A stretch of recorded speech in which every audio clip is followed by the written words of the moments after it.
जानकारी में हुए पत्रकार मुकेश चंद्रकर की नृशंस हत्या के विरोध में सोमवार को फ्रंटलाइन जर्नलिस्ट एसोसिएशन के सदस्यों ने कचहरी मुख्यालय से कैंडल मार्च निकाला।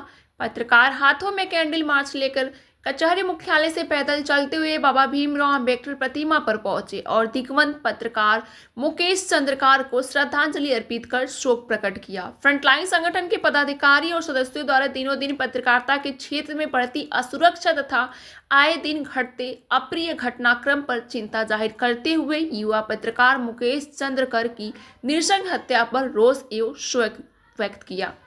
फ्रंटलाइन के संरक्षक आरिफ अंसारी ने कहा, पत्रकार संगठन का आईना होते हैं जो समाज का स्वरूप होते हैं। पत्रकार उसे प्रकाशित करते हैं, लेकिन देश में यह आ रहा है देखने में कि समाज की प्रकृति को उजागर करने का प्रतिफल पत्रकारों को आघात के रूप में झेलना पड़ रहा है। वहीं वरिष्ठ पत्रकार विनय मौर्य ने कहा कि दिनों दिन बिगड़ती पत्रकारिता की दिशा और सुरक्षा के पनपते माहौल का उल्लेख करते हुए सुधार की आवश्यकता पर बल दिया गया। साथ ही पत्रकार सुरक्षा कानून के त्वरित क्रियान्वयन की आवश्यकता पर बल दिया गया।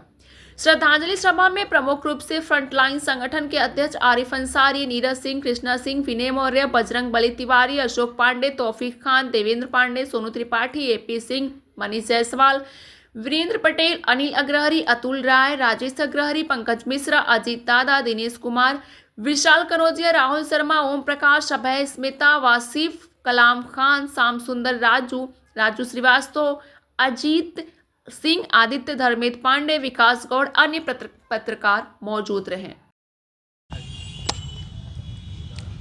हम जैसा कि पूरे देश विदेश में इस बात का चर्चा आप देख पा रहे हैं टीवी चैनल के माध्यम से कि छत्तीसगढ़ में हमारे पत्रकार भाई को अगर पत्रकार भाई असलियत दिखाने का कोशिश किया तो यहीं की जनता जनार्दन, यहीं की पब्लिक कहती है कि नहीं, पत्रकार एक चौथा स्तंभ है। लेकिन कहाँ से चौथा स्तंभ है? अगर पत्रकार कोई असलियत दिखाने की कोशिश करता है तो उसके ऊपर तमाम तरह के दबाव पड़ते हैं, उसके बाद नतीजा निकलता है कि पत्रकार का हत्या कर दिया जाता है। इस बात को लेकर के मैं धन्यवाद देना चाहूँगा अपने वाराणसी के सभी पत्रकार भाइयों को, जो अपनी कीमती समय में से समय निकाल करके और सिर्फ अपने, अगर देखा जाए तो शहीद भाई को सिर्फ कैंडल दिखाकर एक उनकी आत्मा को सांत्वना देने का काम नहीं किया है, बल्कि हमारे बनारस के पत्रकार बंधु अपने आप में एक मिसाल भी कायम की है कि नहीं, आइंदा अगर इस तरह से हमारे वाराणसी के पत्रकारों के साथ भी ऐसा होगा तो हम इसी तरह से अपने कदम के कदम मिलाकर चलते रहेंगे। इससे ज़्यादा क्या कहा जाए। और एक बात और कहना चाहूँगा यहाँ के शासन प्रशासन से कि अगर यहाँ के थाना पुलिस पे कोई अगर बात होती है, किसी असलियत दिखाने के बाद अगर पत्रकार कहता है कि नहीं यहाँ गलती है, यहाँ सही है, तो यहाँ के शासन प्रशासन उस बात को नहीं लेता है। लेकिन अगर पत्रकार की खिलाफत की बात होती है तो यहीं की थाना पुलिस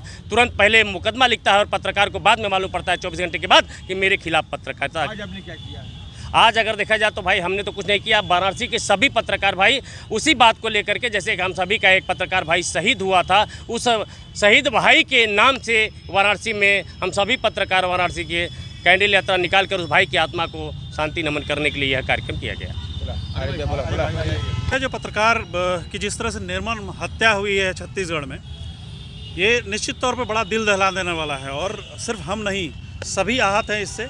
और जब पत्रकारों की बात आती है तो निश्चित तौर पे मामला सिर्फ लिपापोती का होता है। यही अगर किसी नेता की हत्या हुई होती, किसी पुलिसकर्मी की हत्या होती, तो सिर्फ क्या एक जो जिसके नाम पे नामजद है वो सामने आकर के सिर्फ उसको एक मुकदमा करके जेल भेज दिया जाता? नहीं, उसके पैर में गोली मार दी जाती, उसको लंगड़ा कर दिया जाता, उसको पीट दिया जाता। लेकिन पत्रकारों के मामले में पता नहीं, न शासन न प्रशासन, कुछ भी कोई भी बोलने को तैयार नहीं होता है। अगर पत्रकारों के खिलाफ ऐसे ही होती रही तो हम अपना कैमरा, माइक आईडी रख करके फिर विरोध प्रदर्शन करेंगे।